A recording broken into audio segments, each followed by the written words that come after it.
मैं कपूर चंद Verma, assistant professor ABST। आज जो अपना टॉपिक है वो बीकॉम पार्ट 3 का विभागीय अकाउंट्स में कल जो पढ़ा था उसे आगे विभागीय व्यापार तथा लाभ हानि खाता बनाना। विभागों के लाभ हानि खाता बनाने के नियम जो हमने पूर्व में पढ़ चुके हैं, सामान्य नियम ही हैं। विभागीय व्यापार और लाभ हानि खाता बनाने के लिए जो विधि अपनाई जाती है वो विधि है कि इसमें हम लाभ ज्ञात करने के लिए जो व्यापार और लाभ हानि खाता बनाते हैं उसके डेबिट और क्रेडिट पक्ष में हम जितने विभाग होते हैं उतने कॉलम्स क्या कि बना लेते हैं और एक कॉलम है उन सब का योग टोटल का बना लेते हैं। तो इससे प्रत्येक विभाग का अलग अलग कॉलम में उनसे संबंधित अमाउंट लिखी जाती है और सभी अमाउंट्स जो व्यापार खाते से संबंधित होती हैं वो और जो लाभ हानि खाते से संबंधित हैं वो मदे लिखने के बाद में हम प्रत्येक विभाग का लाभ या हानि याद कर लेते हैं, जो सामान्य नियम ही है।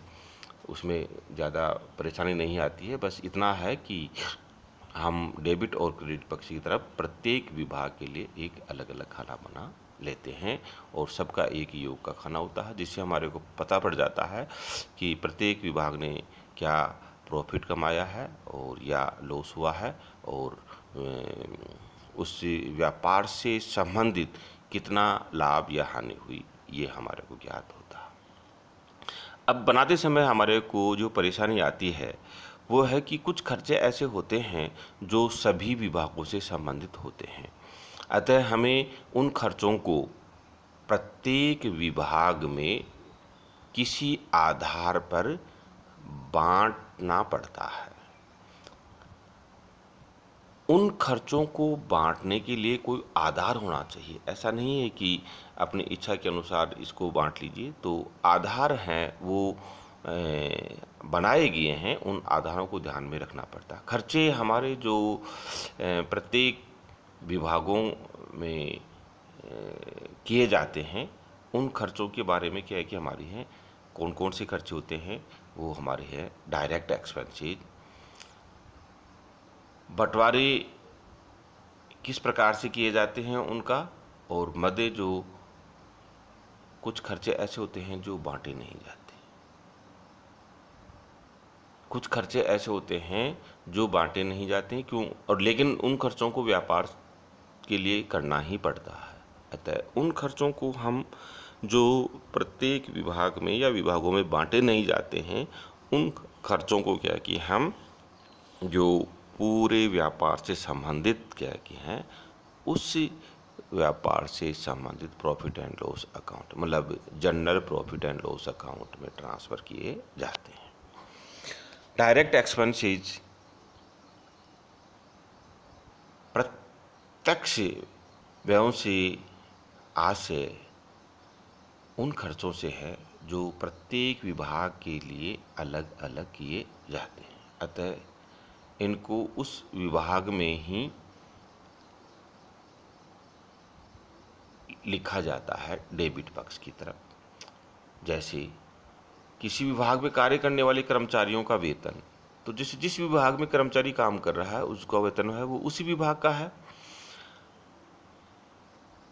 इसी प्रकार से किसी भी विभाग का टेलीफोन, जो क्या है कि आजकल आपको पता भी होता है कि प्रत्येक विभाग में टेलीफोन होता है, तो उस विभाग से संबंधित जो भी क्या है कि टेलीफोन का खर्चा आएगा वो उस विभाग का ही होगा।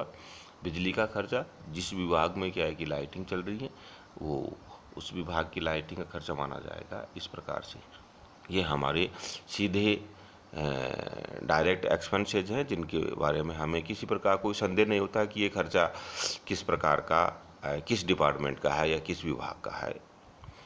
नंबर दूसरे, बंटवारे योग्य व्यय अलोकेबल एक्सपेंसेज जो प्रत्येक विभाग से संबंधित तो होते हैं लेकिन वो एक साथ किए सभी विभागों के लिए एक साथ किए जाते हैं। अतः ऐसे खर्चों को हम जितने भी विभाग हैं उन विभागों में किसी आधार पर बांटना पड़ता है। ऐसे व्यय होते हैं जो संयुक्त रूप से किए जाते हैं, परंतु किसी न किसी आधार पर उनको सभी विभागों में बांटा जाना पड़ता है या जा सकता है। अतः विभिन्न विभागों में ऐसे व्ययों को बांटने के लिए पहले तो कोई उचित आधार निर्धारित करना पड़ता है।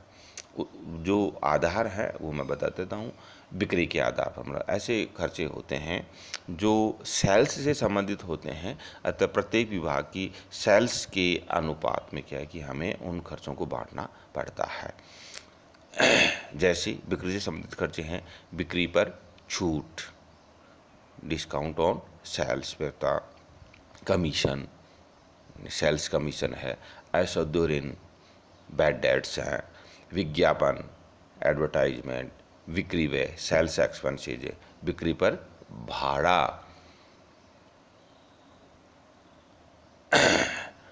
अतः इन जो खर्चे हैं वो सेल्स से संबंधित होते हैं। अतः प्रत्येक विभाग की सेल्स का हम अनुपात निकालकर इन खर्चों को प्रत्येक विभाग में बांट दिया जाता है।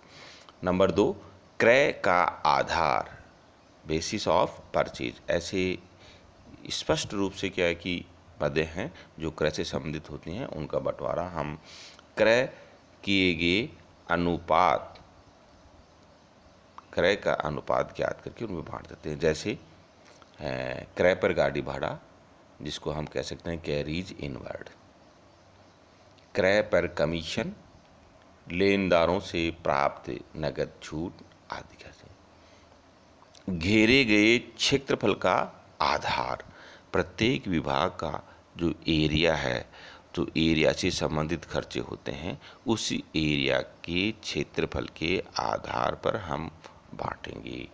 जैसे किराया तथा कर, रेंट एंड टैक्स, भवन की मरम्मत के व्यय, रिपेयर ऑफ बिल्डिंग, भवन का बीमा, इंश्योरेंस ऑफ बिल्डिंग, भवन का मूल्यह्रास, डेप्रिसिएशन ऑफ बिल्डिंग, भवन सफाई खर्च आदि। यह भी ध्यान रखना चाहिए कि किसी विभाग ने कोई विशेष सुविधा वाला स्थान लिया है तो उसके संबंध में आवश्यक राशि उस विभाग से अधिक ली जानी चाहिए। जैसे उस विभाग को किराया अन्य विभागों की अपेक्षा अधिक देना चाहिए जो कि मुख्य सड़क मेन रोड की ओर है। तो ये अपना खुद का क्या है कि निर्णय है कि भाई इस विभाग का किराया ज़्यादा होना चाहिए और उसी के अकॉर्डिंग क्या है कि उसका किराया खर्चा मान लेना चाहिए। प्रत्यक्ष मजदूरी का आधार, मतलब कुछ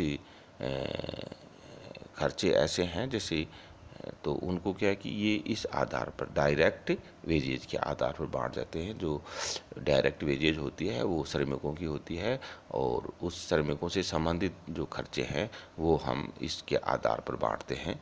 श्रम कल्याण से संबंधित सभी व्ययों का बंटवारा विभागों की मजदूरी के अनुपात में किया जाता है। जैसे भविष्य निधि और कर्मचारी राज्य बीमा योजना में अंशदान, कैंटीन व्यय, चिकित्सा व्यय आदि।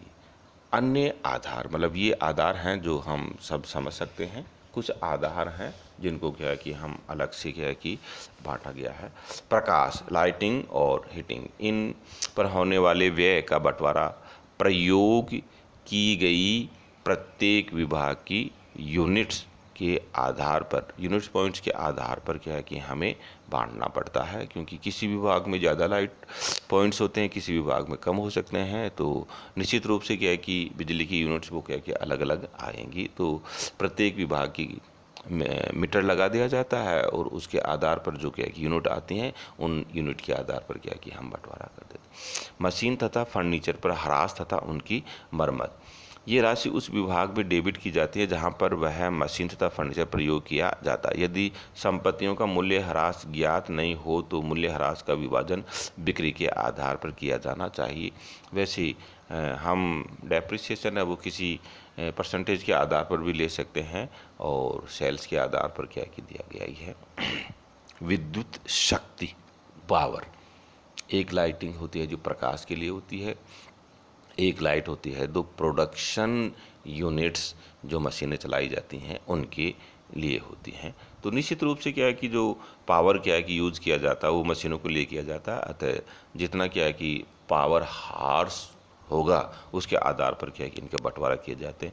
ये वे या तो मीटर के आधार पर और न हो तो प्रत्येक विभाग में प्रयोग की जाने वाली मशीनों के हार्स पावर तथा उनके चलने के घंटों के आधार पर बांट दिए जाते हैं। बीमा प्रीमियम, इंश्योरेंस प्रीमियम, इनका बंटवारा प्रत्येक विभाग से संबंधित बीमित संपत्ति के अनुपात में किया जाता है। देखो मशीनों का बीमा भी करवाया जाता है, संपत्तियों का बीमा भी करवाया जाता है, अतः प्रत्येक विभाग में कितनी मशीनें हैं, कितनी क्या की संपत्ति हैं, उनकी वैल्यू, उनकी मूल्य के आधार पर क्या है कि इन खर्चों को बांट दिया जाता है। माल के संबंध में कराए गए बीमे के प्रीमियम का विवरण प्रत्येक विभाग में रहने वाले औसत स्कंध एवरेज स्टॉक के अनुपात में तथा कर्मचारी क्षतिपूर्ति बीमा वर्क्समैन कंपेंसेशन इंश्योरेंस की प्रीमियम का बंटवारा मजदूरी के अनुपात में किया जाता है।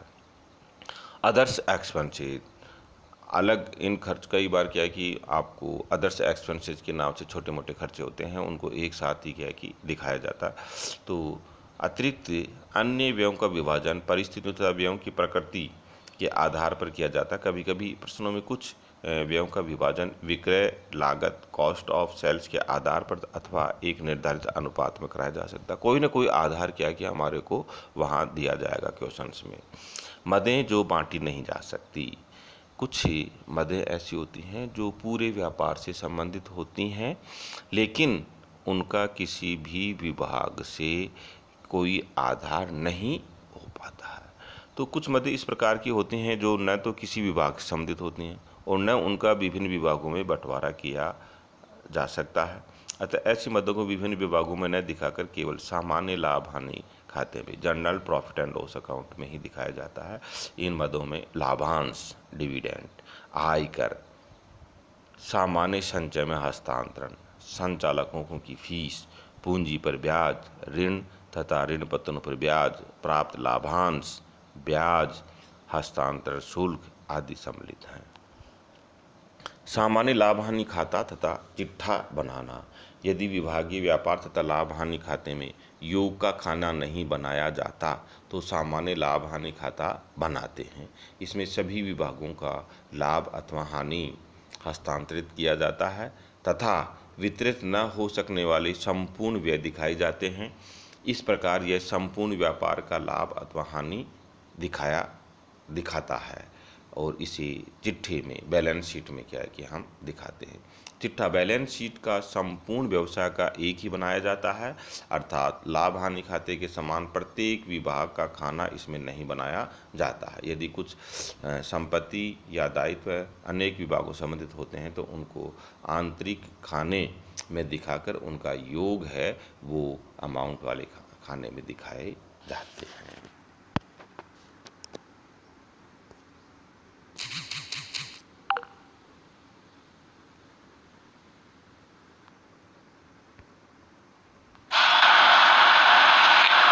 Kapurchand Verma, assistant professor. आज जो चैप्टर है विभागीय खाते, बीकॉम पार्ट 3 कर। विभाग